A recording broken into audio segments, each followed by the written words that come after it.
Hi guys, ఈరోజు మనం కట్టె పొంగల్ చేస్తున్నామండి. ఒక కప్పుడు రైసు, ఒక కప్పుడు పెసరపప్పు నిండా కప్పు తీసుకొని, పెసరపప్పు నిండా కప్పు నిండా తీసుకొని రెండు కలిపి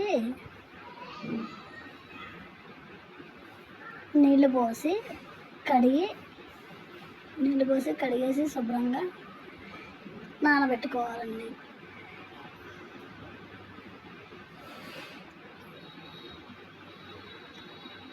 నీట్గా 2 సార్లు వంచేసి నానబెట్టుకోవాలి. తర్వాత జీలకర్ర, మిరియాలు, కరివేపాకు, పచ్చిమిరకాయ, అల్లం ముక్కలు అన్నీ రెడీ చేసుకొని పెట్టుకోవాలి.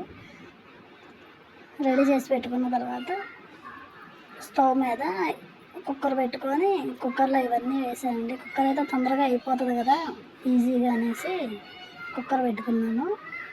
విడిగా అయితే ఏదైనా పాత్రలో వేసుకోవచ్చు.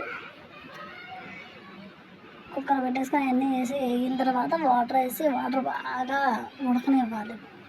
బాగా ఉడికిన తర్వాత ఈ 2 సార్లు కడిగి పెట్టిన రైస్, పెసరపప్పు కలిపి నానబెట్టాం కదండి, అవి దాంట్లో వేసేసేసి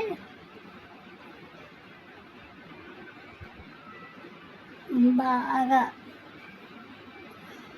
మొత్తం రైస్ అన్నీ వేసాక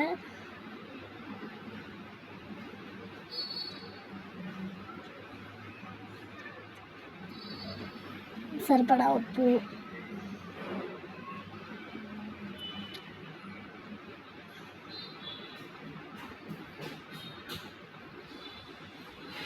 అది వేసి కుక్కర్ మూత పెట్టేసేస్తున్నానండి.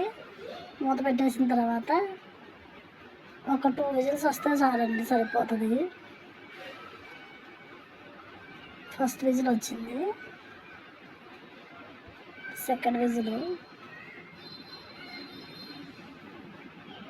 2 విజిల్స్ వస్తే చాలండి.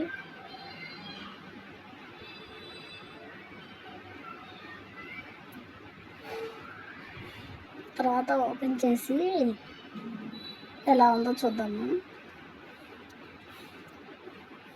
బాగా ఉడికిందండి, బాగా చక్కగా మనకు కావాల్సిన ఇదిలోనే ఉడికింది. మరీ గుజ్జుగా లేదు, మరీ ఇత్తులుగా లేదు, సరిపోను ఉంది. దాంట్లో కొంచెం నెయ్యి వేసుకోవాలండి.